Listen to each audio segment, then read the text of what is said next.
The reason they like reading my stuff is that I've always got real life examples to prove what I'm saying. There's a lot of good people that listen to this podcast. Other than God and my family, deer hunting would be next in line on my list of priorities. From the bottom of our hearts, it's just fantastic and awesome to have the support that you guys are getting. People ask me about expandable broadheads and love swings.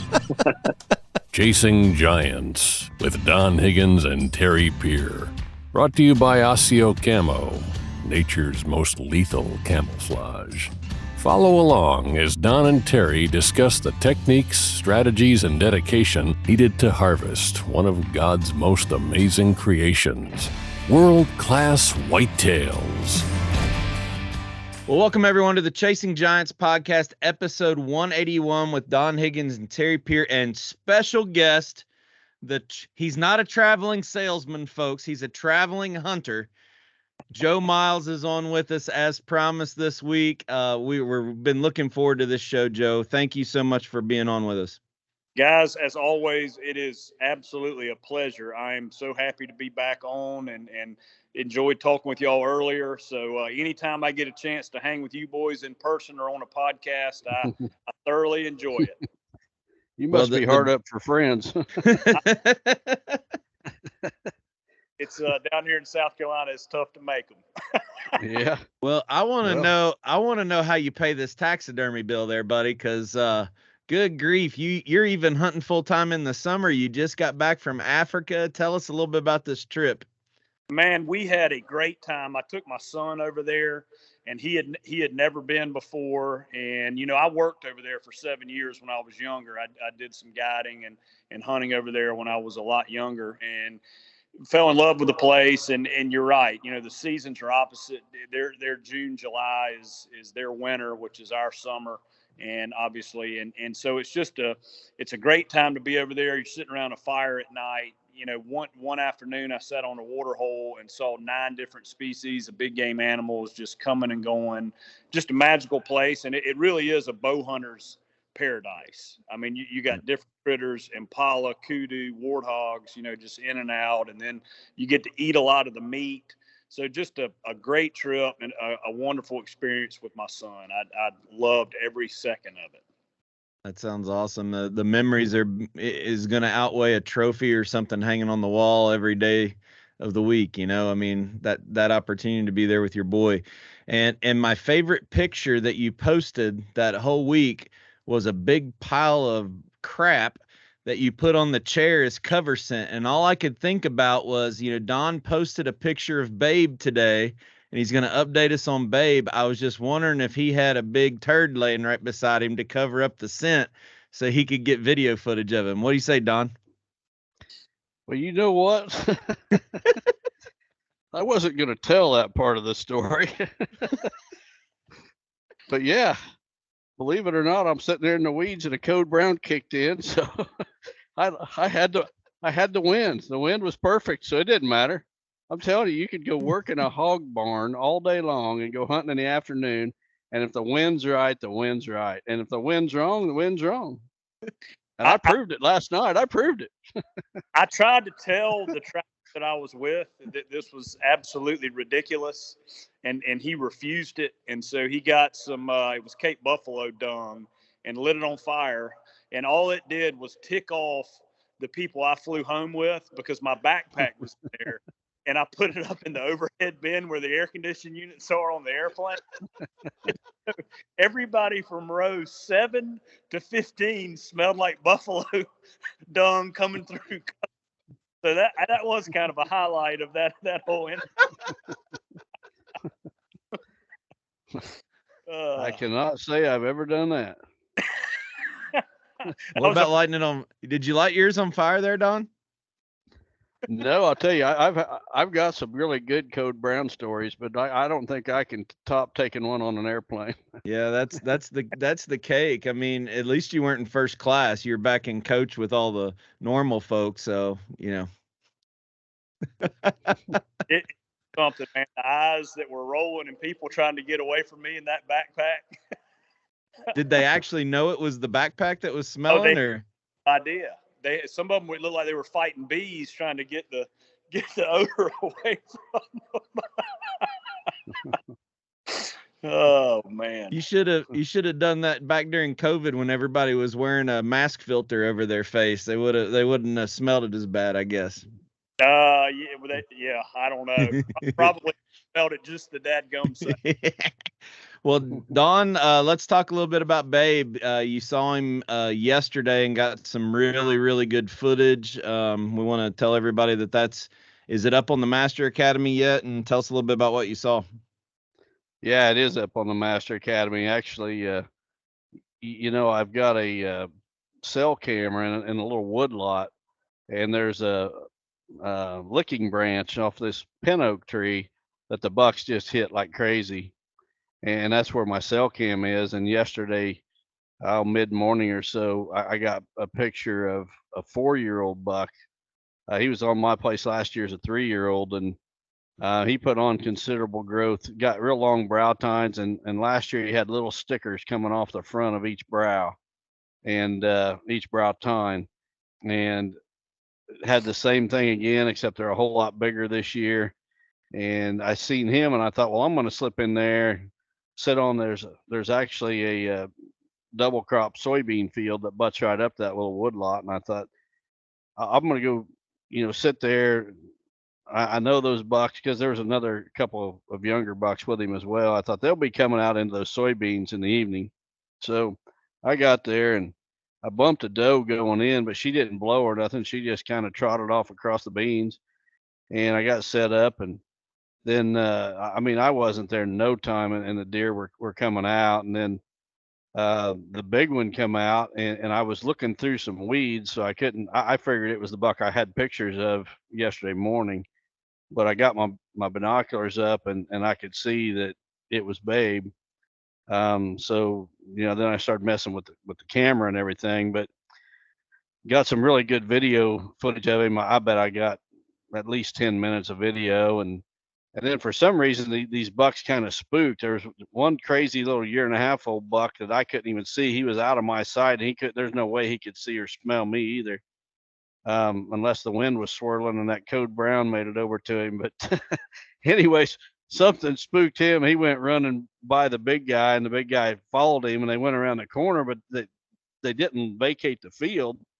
They went up by a trail camera that I just hung on, I don't know, it was Saturday or Sunday. That little woodlot's a pretty good spot to catch bucks in the summer. And so I went and put a second camera up there on those beans, because those beans were starting to get hit hard. I was starting to see a lot of deer on that field in the evening, and Babe just runs over there like right in front of that camera, like it was all planned. And I'm sitting on one side of the field, and there he is in front of my trail camera on the other side as I'm videoing him. So got some good trail camera pictures of him yesterday. He's not as big as last year. We've talked a lot about culling bucks and how I try to cull out the 8-pointers when they're 3 years old on my place. Just my experience has always been that if they're an 8-point at 3 years old, that's probably what they're going to be. Well, he kind of broke that rule, and at 4 he put on a 5x5 mainframe with 1 sticker, and then as a 5-year-old he was a 5x5 mainframe with 4 stickers. And I thought, hey, things are going in the right direction. Let's let him go to 6. Well, guess what? This year he's back to a 4x4, no stickers at all. Giant heavy beams and tines, but he's not going to score what he did last year. I'm going to say 180. Last year he'd have been in the mid 180s. He's going to have more mass. He's going to have more tine length, but not as many points. He's not quite as wide as he was last year either. So I don't know. That's the Babe story. I haven't decided if I'm going to shoot him or not. So yep. That decision will take a little bit of time, but I'm curious. The footage that you got, how far away were you? About 100 yards. Oh, so it's pretty good footage then. Yeah, I had my camera on a tripod, so I wasn't hand holding or anything. It's really good footage. Did you say 180-inch 8-point, a 4x4? Well, if you count, he's got a double G2 on one side, and then he's got 2 extra stickers on one base. If you add it all up, he'll gross 180. It's a 4x4. Yeah, he's probably more like a 5x4, but He's probably got what, 10 inches of non-typical on him. You think it's well, that much? if you count that double G2 as one of those as a non-typical, he's got more than 10 inches of non-typical. So anytime you get a 4x4 over 160, it's a toad. Yes, yeah, that's where my brain was going. Right. the professional traveling hunter that's beside you is getting a little bit of a twitch trying to. My trigger finger itchy.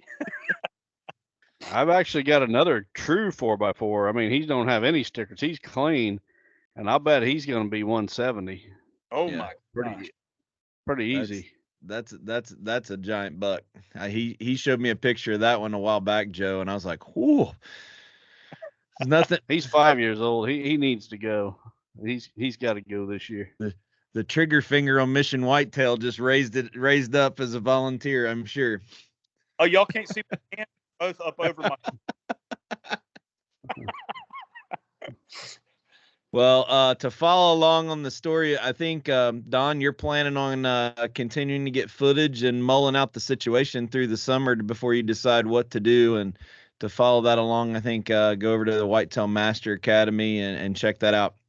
And Joe, you're on the podcast for a couple reasons tonight. We're going to actually have you on for the listener submitted question segment. We want to talk about what's new with Asio.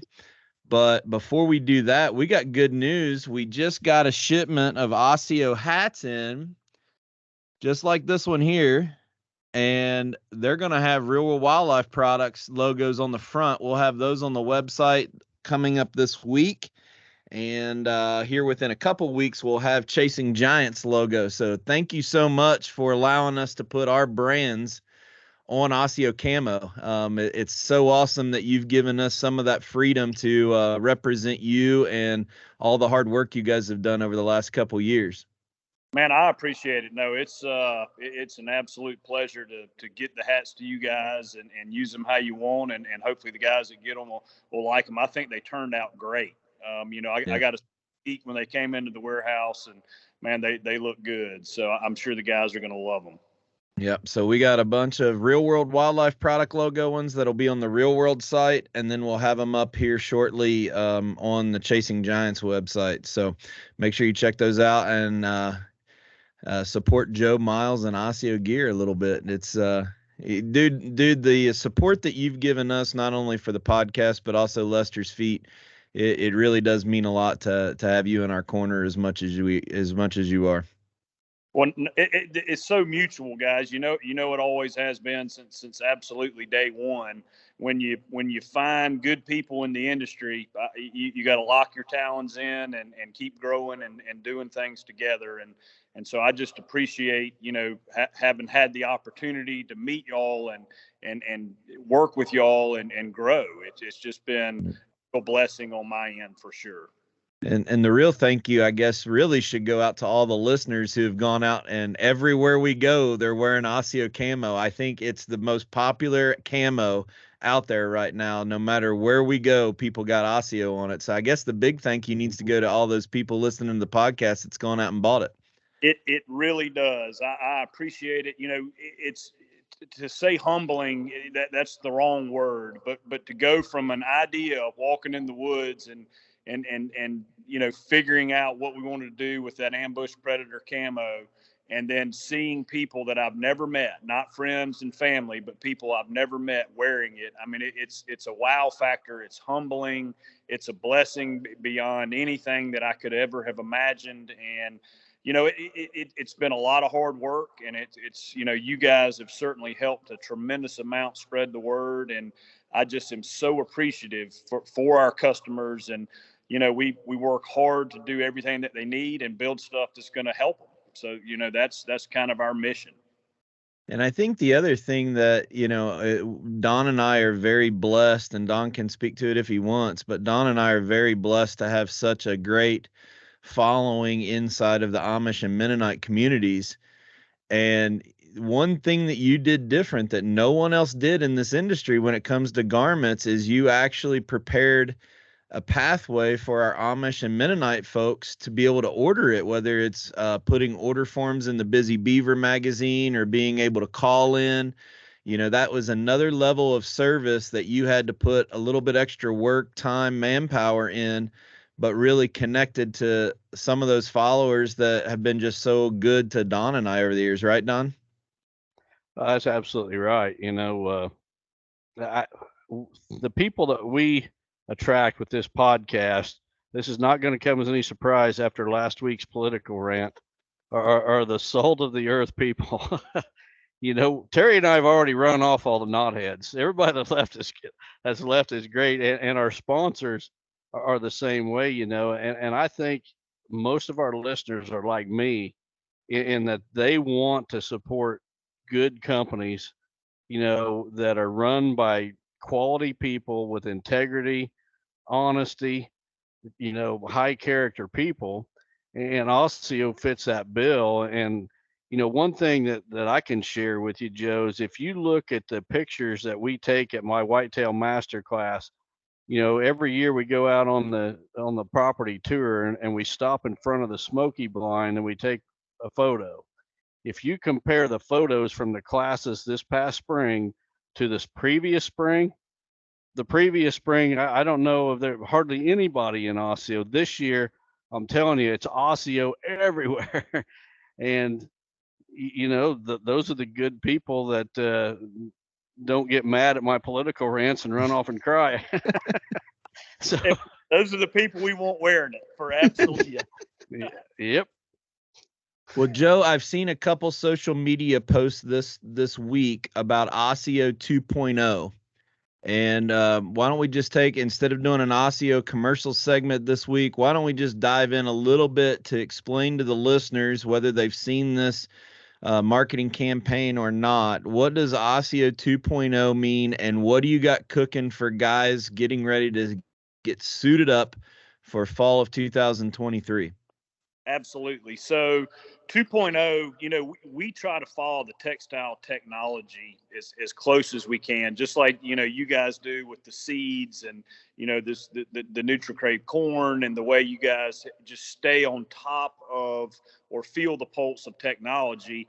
And that's what we try to do with the textiles, and textiles are improving every single year.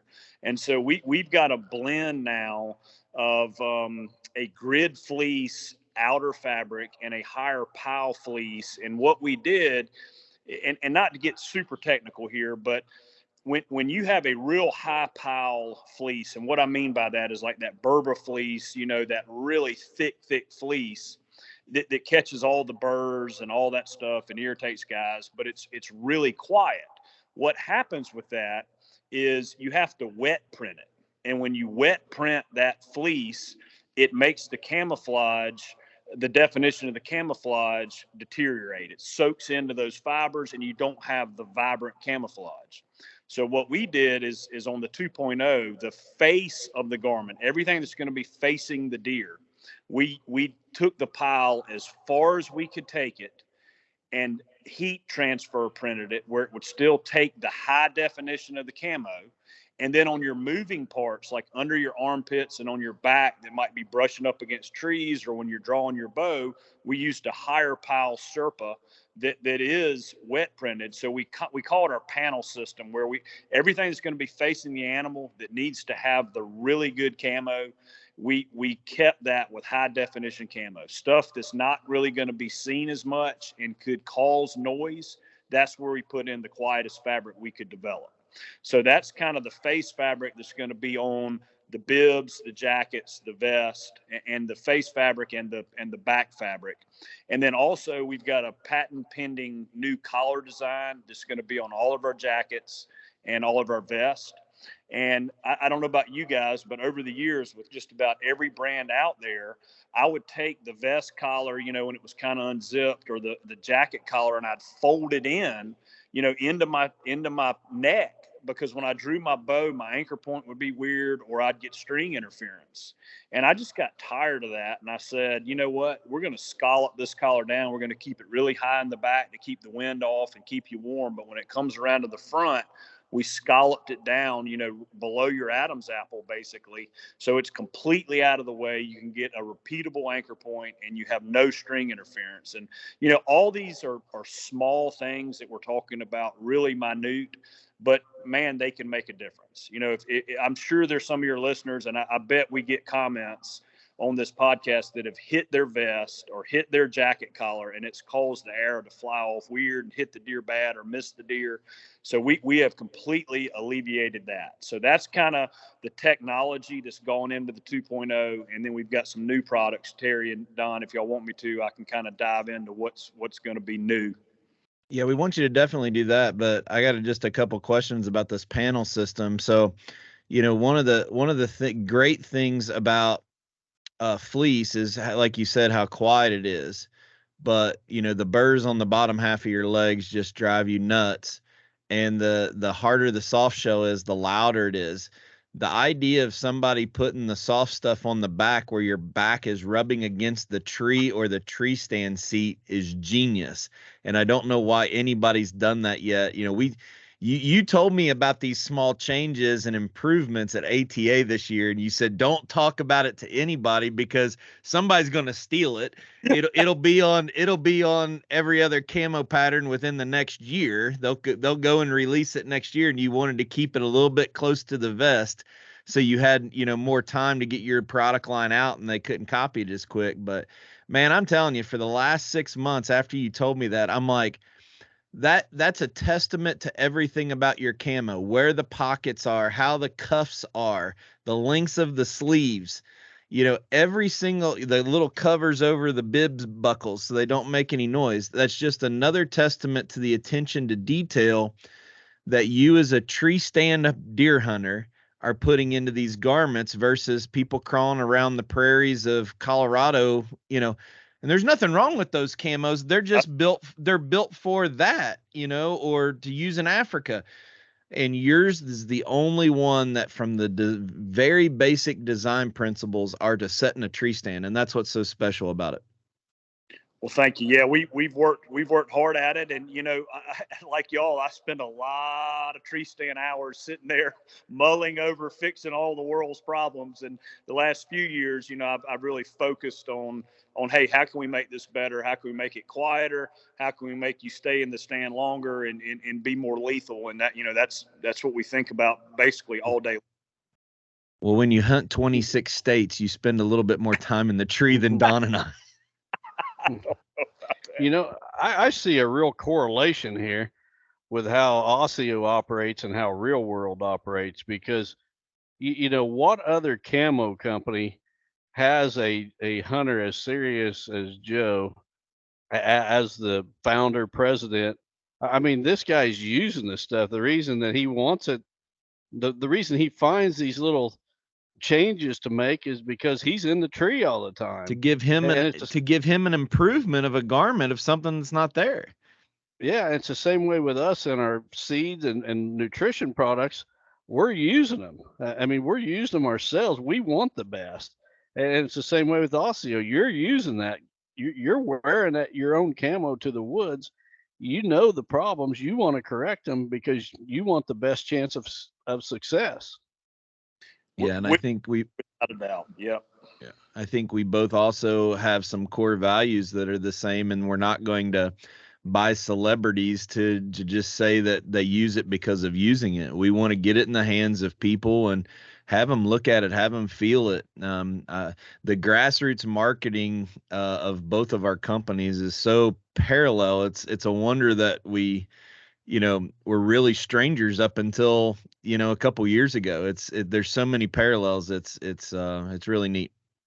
It is, absolutely. Well, Joe, let's talk about new products for this year, 2023. We got hunting season in South Carolina in mid-August coming up, September 2nd, 3rd, something like that in Kentucky. And most of the Midwest is going to open up here in less than 60 days. So is guys are gearing up. What do we got cooking new from Asio? Yep. So this year I'll start, kind of the next to skin. We've got two sets of base layers coming. We've got a thin pair that's 150 grams per square meter is GSM is what they call it. And then we've got a heavy pair that's 290. So most of the heavy stuff you see out there is like 270, 280. We went a little bit heavier. And we also went with a combination. I tested these things for 3 years, and there's been a big merino kick, and merino is a great fabric for warmth. The issue with merino is it takes a long time for it to dry. So we actually did a blend. We've got the best of both worlds. We did a synthetic and a merino blend that we tested over and over again. So you get the warmth and the scent properties of merino wool, but then you get the drying capability of the synthetic. So really excited about these base layers that are coming. Does the Long Johns have a flap in the butt for a code brown? They will for all of the Chasing Giants listeners. We're going to custom make. Can we put our logo on the flap? Yeah. Oh, the quick detach. That's what Little House on the Prairie button-up flappers on the back with a Chasing Giants logo back here. I love it. That's perfect. We need some wipes that are in Asio camo. That's what we need. There you go. Biodegradable. That's right. They'll Yep. Compartment. That's actually a really good little compartment on the base layers. That's great. Yeah. I'm making notes here, boys. Well, when all the other companies steal the idea, I want royalties. There you go. All right. So what else you got besides base layers? Yep. So we got our 2.0 bibs. It's the same exact bib design, just with that new fabric that we discussed. Another product that I am absolutely jacked up about is our late season vest, and we'll have to get you boys a couple of those. It's got 180 grams of Primaloft, and it's just like our core warmth vest, except it's got the new collar design, the new fabric, and it's got 180 grams. So you can take our Sherpa jacket, which I know a bunch of your listeners already have, the Sherpa jacket, and put that late season vest over the top of it, and you will easily be able to wear that thing down into the teens, and you're going to have no bulk whatsoever on your arms. So Joe, talk a little bit about, a friend of mine got me into vests several years ago, and I never really was a vest guy until I realized how warm it kept me, but how much mobility it let me have, in a tree stand, drawing a bow back, not having that extra layer in your armpits and down your sleeves. Talk a little bit about that, because I know you've tested all different shapes and sizes.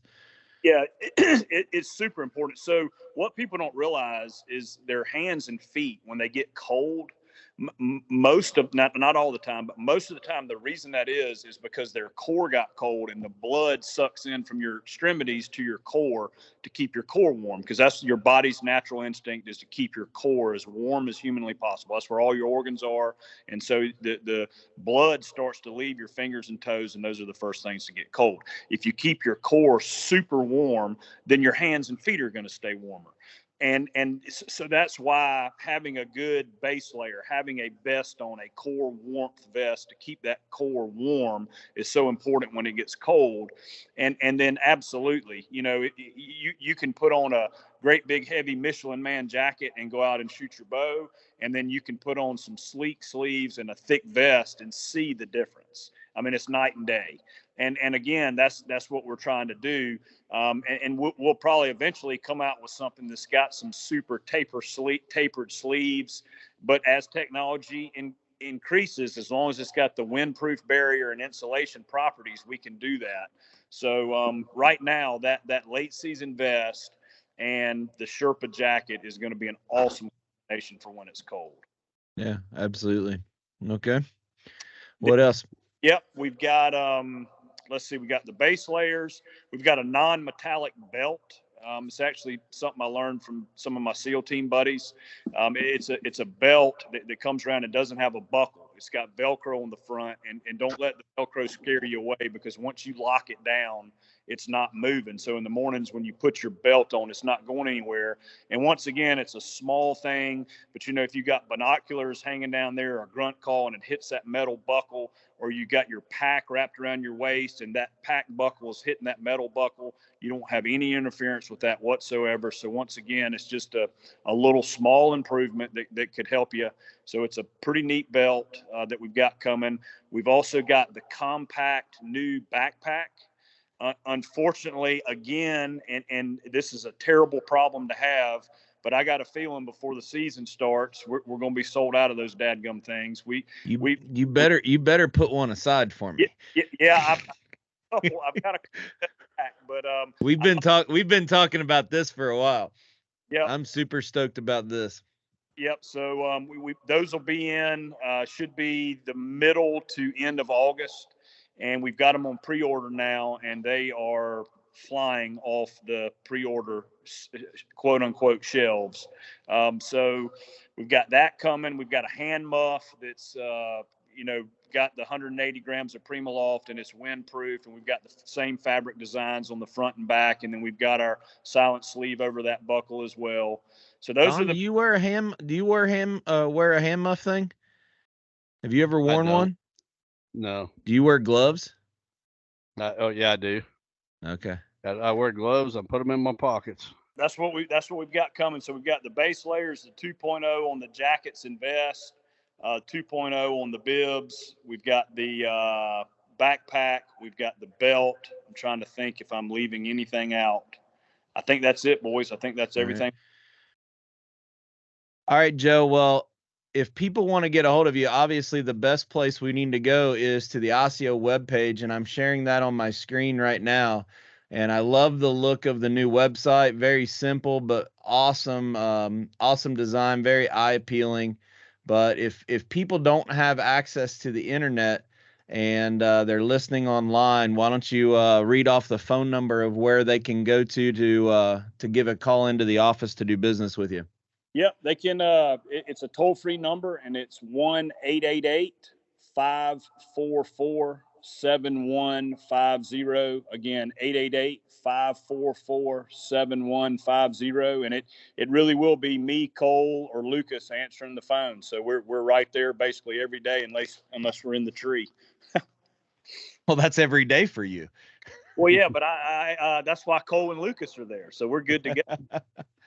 All right. Well, do you mind sticking around and answering some questions from our listeners with us?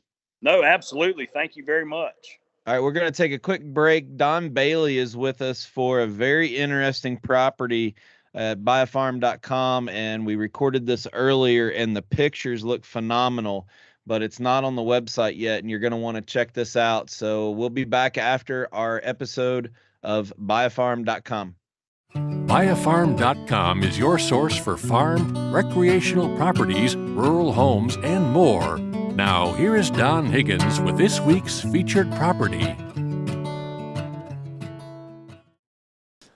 Well, welcome to tonight's Buy a Farm segment. I'm here with Don Bailey. And Don, this is a little bit of a unique property that you're going to share with our listeners tonight, because this property is a larger tract that you're going to be dividing up and breaking into smaller tracts. But you want to get the word out on this, and we're going to share pictures on YouTube of this property. Gorgeous place. But if people are interested, it might allow you the opportunity to change how you're dividing this up to suit people's needs. So tell us about this place, where it's at, and what to do if they want to learn more. Yes, Terry. It's 160 acres total. The address is Onley, Illinois, but it's over by Claremont, just a few miles from Onley. As I said, it's 160 acres, and we're in the process of breaking it up into smaller tracts, some 40s and some 20s. It has a turnkey dairy operation on it, modern, presently, but we're going to offer it separate. Okay. But it's the old adage, Terry. It really does. It's a beautiful track, and it's got a lot to offer. It has roads on two sides, so that a person can have access to whichever track that they might want to buy. The auction is scheduled for September the 21st to end, so we have plenty of time. But in all honesty, if someone would be interested in breaking it up into smaller tracks, or so on and so forth, I'd be interested in hearing it. Right. We can do almost anything. The name of the game is just to take care of your clients and whatever they would suggest, I'd be willing to hear it. Well, for the people who are watching on YouTube, you're going to be seeing pictures of this track, and the property lines aren't marked on the pictures, but you're going to get a really good feel of it. You can tell where the barns and the ponds lagoon is for the dairy. But if you're not watching on YouTube and you're looking for a farm, you need to either come over to the Chasing Giants podcast YouTube channel or get with Don to look at some of these aerials. From a deer hunter's perspective, what we're looking at is some open ag field, but a lot of woods and a lot of inside fields inside of woods. And I'm counting just on one aerial photo, probably about 9 or 10 inside corners. So tons of different places to hunt for different wind directions and different access points that you could set up the core, the center of the property as your sanctuary and hunt the perimeters depending on how it's divided up. And, I don't know exactly where the property lines are in this photo. You'll have that information as time goes on for clients. But I'm telling the people listening right now, you need to look at this photo if you're looking for a piece of property, because all of these inside corners, all of these funnels and pinch points, you could really set this property up to have a ton of food and a ton of bedding and sanctuaries with a lot of different wind directions and great access. So the photos are going to speak more than you or I just talking about it, I think. Yes, that's correct. And I said it had road on two sides, but it has main roads on two sides and then a smaller road on the other side. So it has road access on three sides.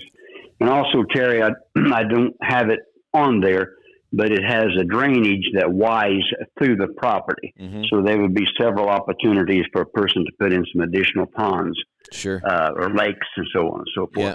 So the reason, like I said, the reason that we're bringing this to everyone's attention now, you don't have it divided up yet. You're going to be working on that, and then the auction's coming up in September.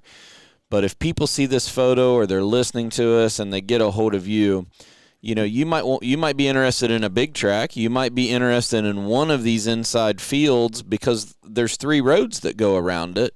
That you could just buy a smaller track if you were just looking for a smaller piece for a build site for, an Amish family to come in. They could not only have the dairy, but they could put different, living or different houses around the property. You could do a lot of different things for this, but I'm telling you, all the deer hunters out there that are looking for hunting land, take a look at this property, get with Don. You can make some special things happen with the layout of how these woods and fields are. Yes, thank you, Terry. And while we're here, one of my rain gauges said 6.94 inches, and one of my rain gauges said 7.12 inches. Wow! No, within 6 hours. So, how much flooding did you all have? A great amount, but the crops are big, and it held it a lot better. We had a lot less erosion than what I thought. But yeah, they closed Forbes State Park boating ramp, which is just to the south of my home, mm-hmm. Because of high water. Just every low place there is got a little bit of water over the road, but it really didn't, from what I've seen from a farmer standpoint and a hunting standpoint, it didn't hurt it that bad. I bought got some seed from Higgins. Yeah. And been so dry. I had it all worked up, and it's been so dry. I hadn't planted it. I'm glad. I'm glad I hadn't. So it's when it gets out there now, it's going to be soaked up, and the ground will be great. Hopefully you got a little moisture in the ground before you plant, and it'll germinate and do good for you here this fall. We've been a little bit more lucky down here. We've had better steady rains than I think a lot of Illinois and Indiana and Kansas and Iowa have had. Yeah, we just, Terry, basically all summer we'd get a tenth or, a couple tenths, and that was it. We never got, our good just big soaker, Yeah. but this one got it. So usually you want I it worked usually want it spread out not over 2 hours though. Yes, yes. But I had all of the probably close to 20 acres, counting everything, 15 to 20 acres, ready for food plots, and I just kept working it, and I had it to bug dust, and I didn't plan it, and I'm glad I didn't. But Yep. it's going to work out great. So. All right, that's fantastic. Well, remind everybody where this property is and how to get a hold of you if they want to learn more. And I think you said the auction is September what date? 21st. 21st. Okay, so I'm assuming that this one is not up on the website yet. Is that right? Correct. It will be in just a few days, but like I said, I'm still playing with the breakup on it All right. to figure out the best for my clients. But it's in Richland County, near Olney, Illinois, actually Claremont, but that's the bigger town is Olney. And just anybody's got any inputs or I'd love to talk to somebody about it. My direct phone line number is 618-919-1031, or they can email me at dbailey@biofarm.com. All right, Don and Joe, I'm going to share my screen, and Don can read the first question, and you guys can take it away the rest of the way. All right, the first one comes from Tyler Gehrig from Danville, Kansas. He says, "Hey, fellas, first off, I appreciate the nonsense and faith-based aspect of the podcast. In my part of Kansas, the last 10 years, the out-of-state hunters have blown up. My question is, would you change your goals on size of bucks that you pass and let grow if this was an issue for you? I can't compete with the giant bait piles they hunt over on the properties surrounding me. Most of the big bucks have decreased in size from 170 to 180 inch deer down to 150 to 160 inch deer. I love hunting big deer, and this is frustrating. Your opinions are highly respected. Thanks, Tyler." You want to take that one, Joe? You first, or you want me to go first? I'm fine. I absolutely, because I got some interesting news today. I don't know if you guys saw this, but it's going in front of the Kansas, I guess, DNR. They're talking about potentially pulling all bait from the state of Kansas. I don't know if you guys saw that. So I would be excited, very excited about that. If Kentucky's not far behind them, I'm afraid. I got no problem with that. I mean, I think Missouri, and maybe I have this wrong, and I know there's some CWD areas, but I think the supplemental feeding after the season, to help them late winter and getting some mineral to them is very good. But the baiting, man, if we could do away with that, I think it would improve a lot of deer herds. Don, you talked about this last week when he says he's got 170 to 180 going to 150 to 160. Do you think that that's what you were talking about, is just age structures going away? That's probably exactly what it is. Ironically, just today I went out and I checked 7 trail cameras, some of those for the first time since I put them out there at the 1st of July. And I had roughly 20,000 pictures on those 7 cameras. And there was not a decent buck on any of the 20,000 pictures. The quality of the Illinois deer herd is going down the toilet. I know why the last straw, the straw that broke the camel's back, was when they legalized crossbows for the entire archery season. Our archery season now, you got trucks every evening parked all over the place, where, and gun season is almost dead today. And that was not the case 20 years ago. 20 years ago, opening day of gun season, trucks everywhere. And those guys have given up gun hunting for 3.5 months of crossbow hunting. And the buck population just can't take it. Now, back to Tyler's question, though, he wants to know what I would do in that situation. Well, I like hunting big bucks as much as you do, Tyler, but you just got to do whatever it takes to find those bucks. If the property you're on it has went down, the toilet, so to speak, you need to go elsewhere. And I hear it all the time from guys. They'll say, "Oh, the properties I have access to, blah blah blah." Well, who limits you to your access there? It's you. It's your decisions, your choices, your whatever, your work ethic, or or, the effort you're going to put forth is limiting you to the properties you have today. If that passion for chasing big deer is strong enough, then, do whatever it takes. And one saying I've got is, you've got a choice. You can make excuses or you can find solutions. And there's big deer out there. And, I was just complaining about the state of Illinois. Well, I've got a plan on what I'm going to do about it. I'm not going to share it here for the whole public, especially my neighbors to know, or local hunters. But I'm going to switch gears and I'm going to start doing some things different, to combat what's happened. And, make excuses or find solutions. Nobody is tying you to that property that you're talking about that's been surrounded by non-resident hunters.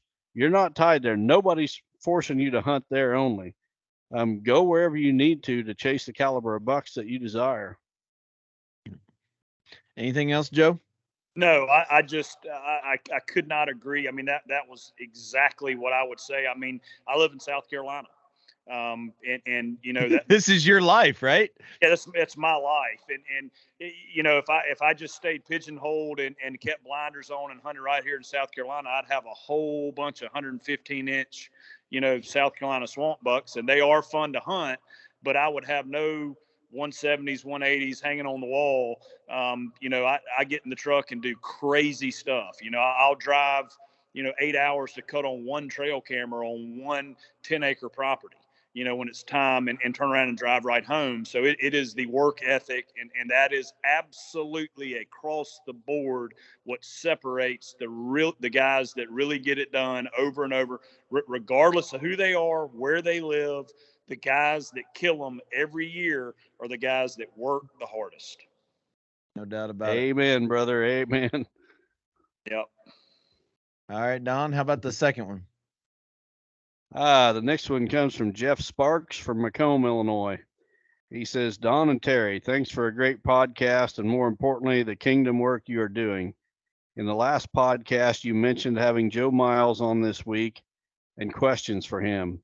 My question relates to the moon. My understanding is Joe was at one time an owner of the Moon Guide, but is no longer involved with it. How does Joe hunt the red moon?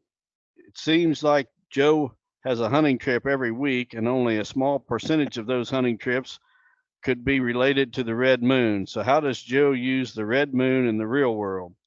Well, Jeff, Joe's right here, so I'm going to let you ask the man himself. That's a really good question, and he makes a very good point. So to start with, yes, history of the Moon Guide, I'll be brief here. Jeff Murray created that thing. He did a bunch of studies on moon, and the thing about the Moon Guide that's a little bit different than a lot of the lunar calendars out there is it is totally fixated on the position of the moon, not the phase. So it looks at the overhead moon and the underfoot moon, which is the moon that is directly overhead and directly underfoot at certain times during the day. And the premise is when that moon is directly overhead or directly underfoot during prime moving hours, it has a tendency to get deer up and moving. So Jeff Murray did all this studies, put together the Moon Guide, and unfortunately, he got a very rare blood cancer, I believe it was, and he passed away. And his wife took over, and slowly over time, the Moon Guide started to kind of go away. And Adam Hayes, a good buddy of mine, I know you guys know Adam. He came to me and said, hey, man, there's an opportunity to buy the Moon Guide. And I had used the Moon Guide some, before. This was something that I used, and it was a tool that I had that I paid attention to. And when the opportunity came, I decided, yeah, that would be a good investment. I bought it. And I never will forget the first year I had it. We weren't going to do anything with it. We were just going to shelf it, start the next year. And I had like 40 people call me.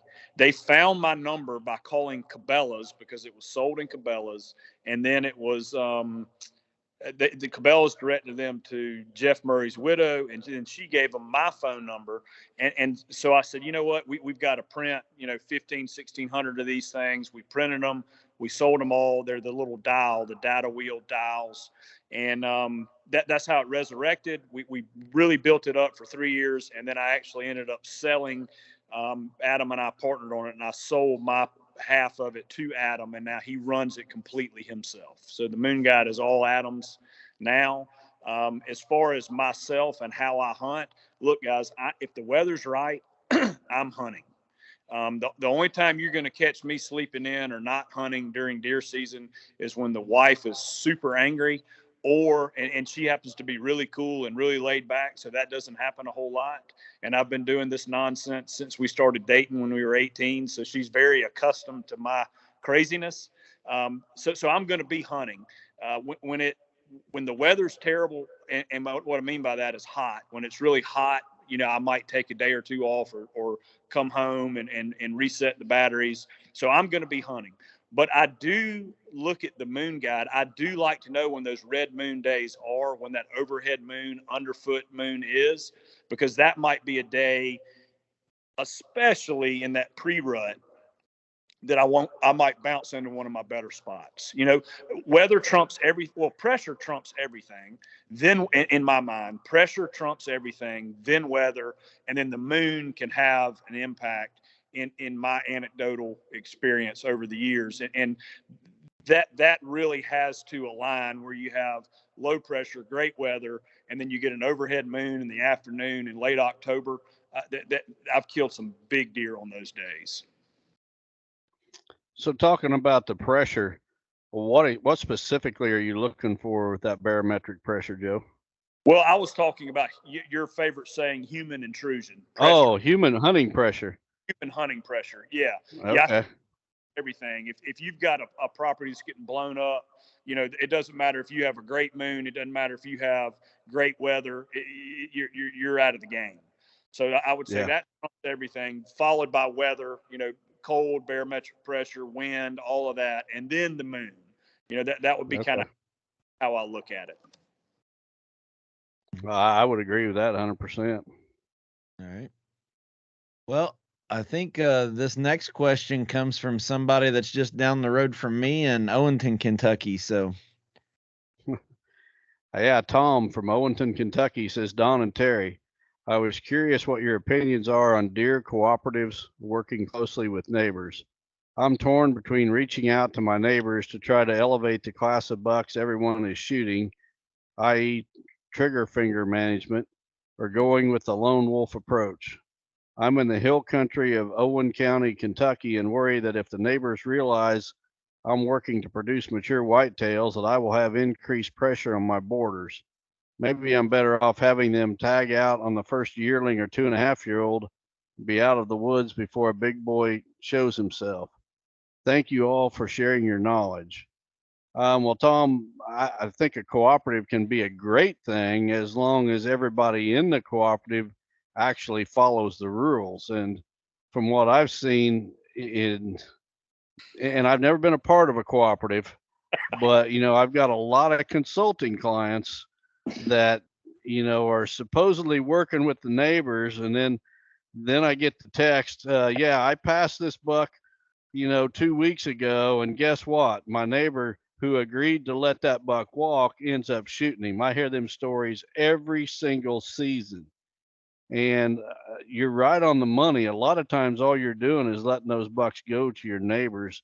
Now, with that said, you get into some areas like in southern Iowa where everybody is really serious and everybody is on the same page. Well, it can work fantastic.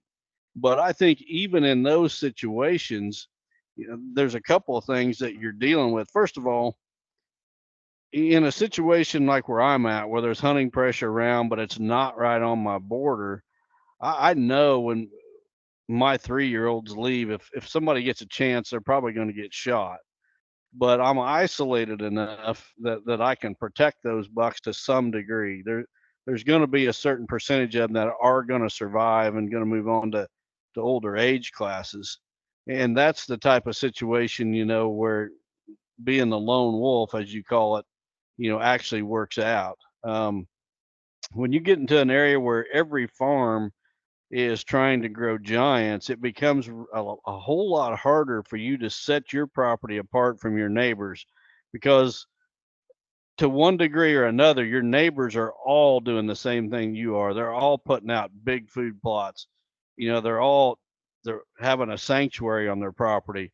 They're all watching the wind when they hunt. So along comes a giant, and the odds of that giant being on your property versus your neighbors is a whole lot less than in my neighborhood. Because in my neighborhood, I'm the only guy with big food plots. I'm the only guy with a true sanctuary with zero human intrusion. So you just got to look at your situation. I prefer the lone wolf approach most of the time because I want to use my neighbors to push those bucks to me and set my property apart from them. But I'll be the first to tell you that I'm pretty extreme in the caliber of bucks that I'm looking for. There's not very many places where your neighbors are going to let 170-inch bucks walk. No matter, even in southern Iowa, 170-inch bucks are going to get shot pretty regular. So I've taken things to the extreme. That doesn't make me better than anybody else. It's just where I'm at. I've shot enough bucks. If I never shoot another one, I've shot more than my fair share. But Joe, I bet you can shed some light on all your travels. You've hunted every type of situation there is. You could probably shed some light on this topic as well. Man, and it'll be quick and simple. Remain silent. And I tell you,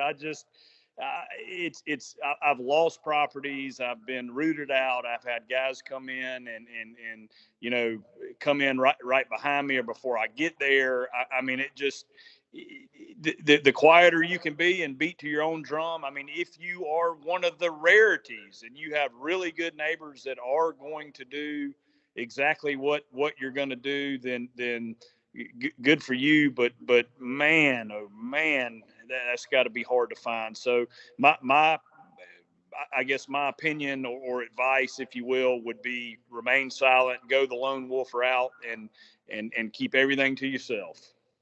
Should we design an Asio one-man wolf pack shirt? We absolutely.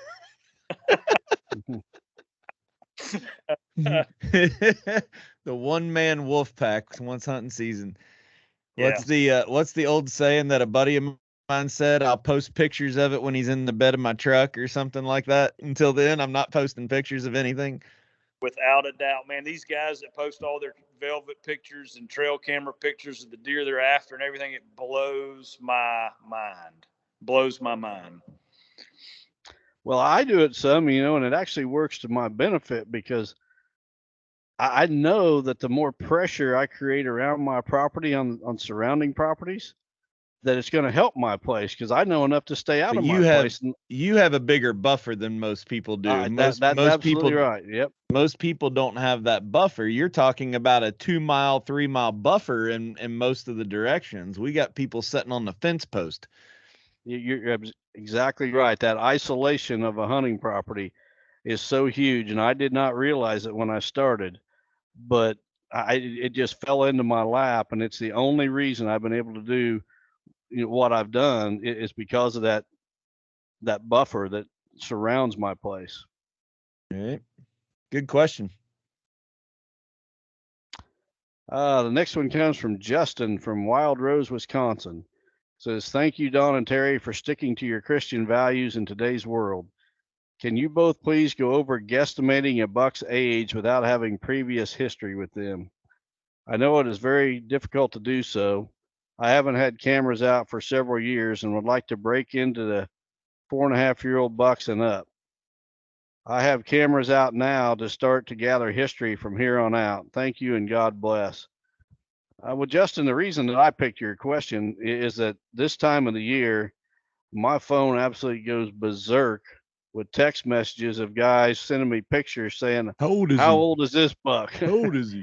And, the most difficult to tell a buck's age is during the summer. In the summertime, they've all got thin necks and you can tell the really old bucks from the really young ones. It's that middle age, from say a really good 3-year-old versus a 4 or 5-year-old. that can be very difficult. In the fall is when you're going to have a whole lot easier time because those mature bucks, they're just going to fill out. Their necks are going to fill out, and they're just going to look like a totally different animal. And a good example, and I know this isn't in the fall, but the video footage that I just shared on the Whitetail Master Academy of Babe, he had a 1.5-year-old buck there messing around with him in the beans, and literally it looks like Babe would easily score or weigh more than twice what that yearling buck weighs. And that's not an exaggeration at all. And those guys that have seen the video know exactly what I'm talking about. Body size is an indicator. A buck just doesn't get to 250 pounds as a 2-year-old. So Eating little Debbie's. Well, hey, it took a long time for me to get this chubby. It wasn't overnight. If you guys want to try to age Terry, you go right ahead.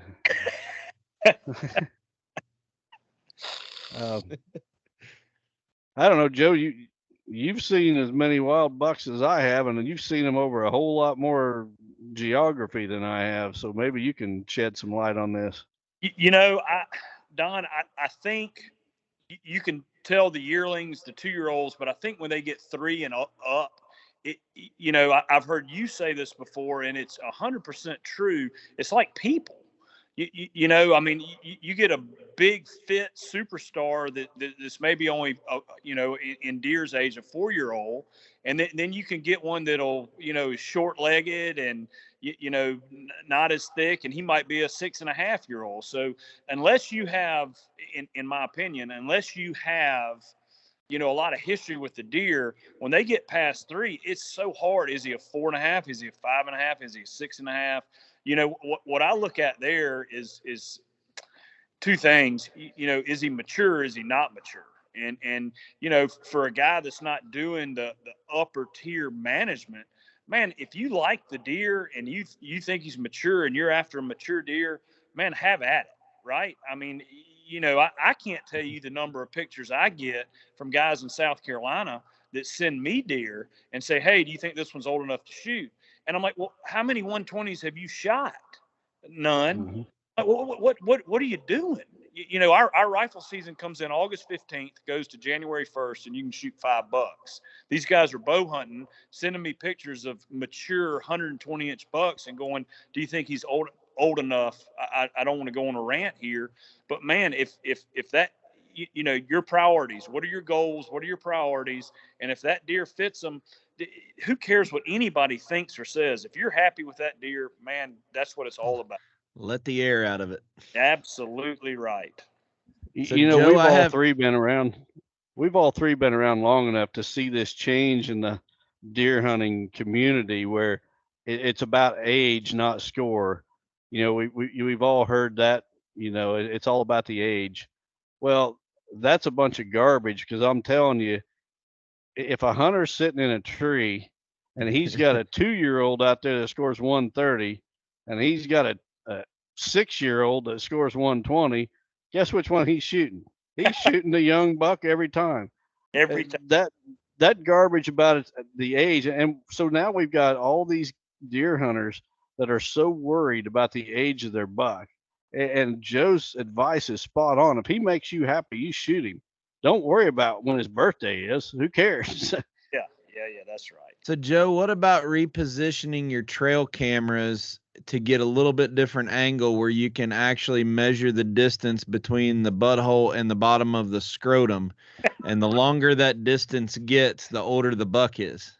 Well, I hear Wise is coming out with an app in their AI. You'll be able to do that. They're going to put a drone in, and it's going to go right up to the butt, and it's going to have a calibration machine, and then it'll fly back and send you that data, and then it'll tell you whether it's old enough to shoot or not. Yeah. If it's tucked into deer's socks, it's a real old one.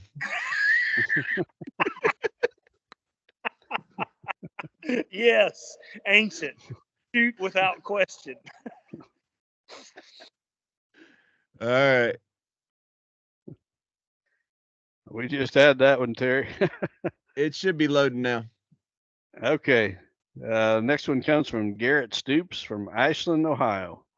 It says, "Hi, Don and Terry. First, I'd like to thank you for everything you guys do for the hunting community and the great content you put out. I haven't missed a podcast on Monday mornings for 2 years, and I joined the Master Academy as soon as it came out. I have a couple of questions. Don, on last week's podcast, you mentioned you could make Ohio the best state in the country if you were able to make a few changes. With that said, could you stop talking about Ohio? Just kidding. Would you ever consider leaving Illinois for the right farm and trying to make Ohio that best state, meaning becoming a politician?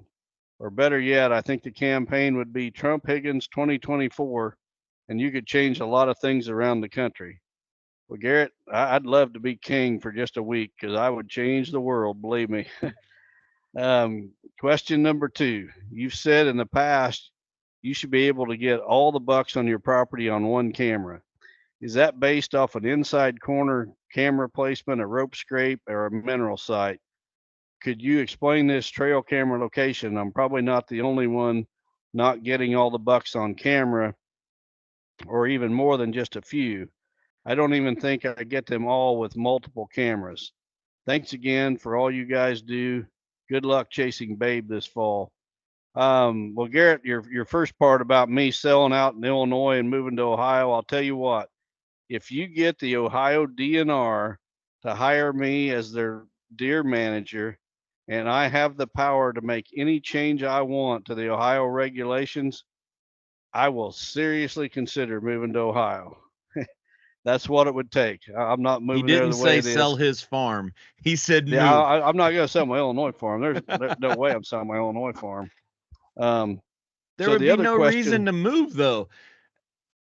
Because out of state guys, Well- unless that was in your rules that you were gonna change.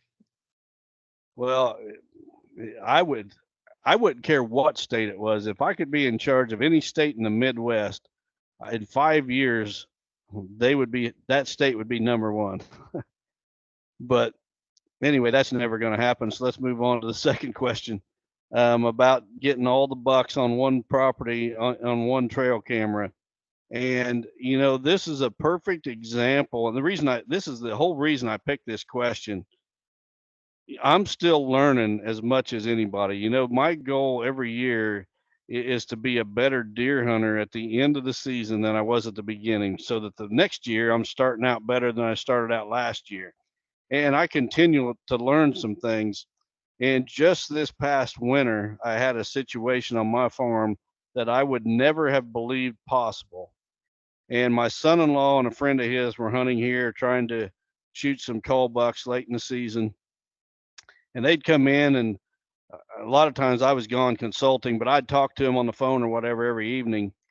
And my son-in-law was describing this buck they'd seen a couple of times to me. And I know my bucks on this place. I mean, they start describing, I know exactly what they're talking about. They was describing this one buck, and he was a mature buck. And I couldn't figure out what in the world buck they're talking about. It's like, you guys got to take my video camera along and video this buck, because you're seeing him and I don't even know what you're talking about. And sure enough, very next afternoon, they take my video camera. They filmed this buck that I did not have a single picture of. And I had several trail cameras on my property. And last spring, when I pulled my trail cameras, I don't know how long the buck was there, but I never got a single picture of that buck the entire time he was here. And if it wouldn't have been for my son-in-law taking my video camera, I would have never believed there was a buck here that I didn't have a picture of. So I think at one time I did say that on my property, I could probably get every buck's picture with one camera. That doesn't mean any property you can go with one camera and get every buck's picture. And there's just certain terrain features where all the deer are going to funnel through. They just pretty much have to. And if you've got one of those terrain features on your property, then you're going to get about every deer's picture that lives there. It's not 100%. Like a lot of things with deer hunting, and especially when it comes to mature bucks, there are tendencies, but there are no absolutes. Just about the time you think you got it figured out and you think you've got something figured out that happens all the time, along comes a buck like I just described from last winter, and he shows you don't even know what you're talking about. So the big lesson here is that I don't think I'm a know-it-all. I'm still learning like everybody else.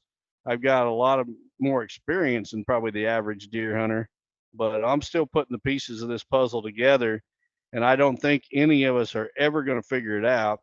I think when it really comes down to it, you could take the most knowledgeable whitetail person on the planet, no matter who you think it is, somebody like Dr. Strickland, you maybe, and whoever you think is the smartest whitetail mind on the planet, that guy does not know as much as a year and a half old whitetail buck. And then you consider how much more a mature buck is different than a yearling. We will never figure these critters out 100%. But that's kind of why I wanted to pick that question, was to let you know I'm still learning just as much as everybody else. Joe? Yeah, I mean, absolutely. There are no absolutes in whitetail hunting, in my experience, and I think it depends, also on the size of the property. If you've got a giant property with tons and tons of cover, like the place I have access to here in South Carolina, my buddy owns a big farm here, and he lets me just kind of have free range and hunt the whole thing. And it's all river swamp. It's a few small patches of food plot, and then it's all cut over and just big hardwood river swamp. And so there's not those terrain features. There's not those big funnels. I would be hard pressed to get a third of the bucks on one trail camera. Because they are really spread out. But then, like on the 29-acre tract I had in Illinois, I had one trail camera on that entire property, and there was a fence crossing that they had to come through. So, that small little property is set up where I only had to run one trail camera, and I got every single buck that would come in and out of that property. So, yeah, I mean, I think it depends on the size of the property, how it lays out, and yeah, that would be my 2 cents on that question. Well, I think we spend so much time worrying about the layout, and I'm guilty of this too. But we spend so much time worrying about the layout of our food plots and our bedding, creating that perfect stand site. And Wes Delk said it the best: you create trail camera spots just like you do stand locations. And there's things that you can do to manipulate the habitat or terrain or features or trees or fence crossings, gates, miscanthus plantings, to build trail camera spots to where you can get the inventory you're looking for while you're minimizing intrusion.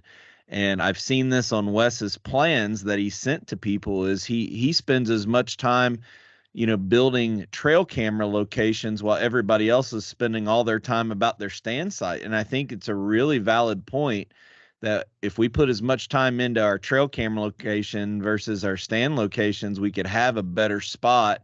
And we talked about this with the price of batteries this year. When you can minimize the number of cameras you have out there, you're going to save a lot of money, but you're going to put much less intrusion on your property. Yeah, I see a lot of trail cameras on my consulting visits where guys hang them. And, sometimes I scratch my head, and this is not with every client, but I've seen situations where it's a wonder that people ever get a picture of a mature buck, the way these cameras are put out. And I tell my approach that I've started telling my clients is, when you put your trail camera out, you need to think of it as not you're trying to get a buck's picture, but that you've got a trespasser. Your neighbor is trespassing. You're trying to get a picture of a human, and you don't want that guy that you're trying to get his picture to ever see your camera. Because if he does, he's going to steal it. And that's the way you need to approach as you're trying to get these bucks pictures. You want to keep them bucks from seeing that camera.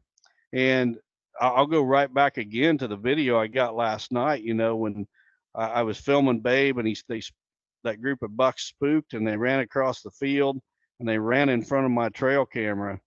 I showed some pictures on the video that I posted on the Whitetail Master Academy today of those pictures that were taken last night as I was sitting across the field watching them being taken. And he comes up there, and he had never, that trail camera has only been there since this past weekend. And he's coming across that bean field, and he is a good 20, 30 yards from that camera, and he locks in on it. He sees it on the tree, and then he walks right at it. And you watch him, a series of pictures. That buck comes right at that camera. And I watched it from the distance. I watched it happen. And when he seen that camera, he was done in the beans. He went back into the timber and probably stayed there till dark. Mel did the same thing. When you put that camera over that over that scrape. Yep. I don't think guys realize that now there's some mature bucks. It goes right back to what Joe was saying. There's no absolutes. There's some bucks, they'll walk by the same trail camera stuck on a stake in a wide open food plot day after day after day and sit there and, chew clover hanging out their mouth as they're looking in the camera. And then there's other bucks, you get them one time at a location and you're done. You're never getting them at that location again. I've seen more than one buck that I would get his picture here, one time, done. Then maybe I get it over here, one time, done. The king buck would never let that happen, Don. He's only letting you get one picture and then he's out. Well, Joe, we thank you for being on the show today. We're really excited about all the new products coming out. I want to hear a quick update before we sign off about Mission Whitetail, what you got planned for it, and how people can reach out and listen to that, because that's been a pretty good outlet for you. It is. I appreciate that, and we are going to have the dial-in service for our Amish guys. It should be going out in the Busy Beaver with the phone number of what that is. I don't think Lauren and Kelly have gotten it exactly dialed in yet, but they are working on that. So guys, we'll be able to call in and listen to the podcast. And we're doing it every other week and have really enjoyed it. Just to back up for just 1 second, I would like to say something about the Whitetail Master Academy. Just real quick, and you can call it a shameless plug or whatever, but I've been hunting since I was 5 years old, and it's one of the best tools. I go to it often. So guys, if you're out there and you want something that's unique and different, man, check out that Whitetail Master Academy, because just the property layouts, Don, that you go into, man, people would pay a fortune to. I told you this, kind of off air, that you're not charging enough for the Whitetail Master Academy. Those property layouts, what I do is I look at them and then I make mental notes and go, okay, this is what I would do. This is what I would do. This is what I would do. And then I hit play and I go, I was wrong here. I was wrong here. And I was there. So, just the education from that alone. So I know I went off script for Mission Whitetail, but just wanted to say that it's been so helpful for me. And I think guys that want to be successful and that are successful, they kind of check their egos and they want to be, get as much knowledge from other guys and guys that do it maybe a different way or live in a different area and are constantly trying to gain more knowledge and more pearls of wisdom. And man, there are a bunch of pearls in that Whitetail Master Academy. So I just wanted to get that out there. I was sitting with Joe. Austin Razor in the airport down in Destin Sunday. We were flying home from offshore fishing last week, and we were in a conversation. I said, Austin, I think there's two kinds of people in this world. There's the kind of person that listens and asks questions and is always trying to learn when there's a conversation going on. Even though they're participating in the conversation, they're listening, they're asking questions, and they're observing. The other type of people in this world are the ones that won't stop talking just to legitimize themselves and validate themselves so that other people think that they're of a higher value. And when we go to the approach that everything we do, we're setting back saying, well, what can I learn from this situation? Or how can I understand how someone else's position is, or what they're going through, or what their goals, objectives are. We learn so much more and absorb so much, and that conversation becomes a lot more valuable. And it's just like what you said, you got to check the ego a little bit. Yeah, without a doubt, man. I mean, that's it. You know, we don't know it all. You know, you hit on that earlier. A 1.5-year-old buck knows more than we do, and man, there's guys that have seen stuff that we've never seen. You know, and if you can get one little nugget, you might end up in that position, and that's going to come to the forefront of your mind. So, Whitetail Master Academy is a great place and super inexpensive for the value that you're provided. Absolutely, without a doubt. All right. Well, we look Thank forward you. for more episodes of Mission Whitetail. Go check out the Whitetail Master Academy. Before we hang up here, I'm gonna, as the podcast closes, I'll put a link to the Chasing Giants Pro Staff shirt. If you remember, that's we're not talking about promotional opportunities. We're talking about what we believe in with Pro God, Jesus Life, family, guns, freedom, military, law enforcement, and chasing giant bucks. So if you want one of those Pro Staff shirts, reach out and go to curryinc.com. $25. All the proceeds go to Lester's Feet. But thanks for being on the show, boss. We really appreciate any time we get to spend with you. It's always a blast. Thank you, guys. Y'all have a great evening, and won't be long till we'll be sitting in the tree. I can't wait. Thanks for your time this evening, Joe. Yeah, thank y'all. Appreciate it. All right. God bless everybody. Have a great week. Chasing Giants has been brought to you by Asio Camo, Via Farm Real Estate Company, 360 Hunting Blinds, Victory Chevrolet, Real World Wildlife Products, Matthews Archery, Novix Tree Stands, Gingerich Tree Farm, WildlifeFarming.com, Quiet Cat, and Vortex Optics. Thanks for listening, and tune in next week for another episode of Chasing Giants.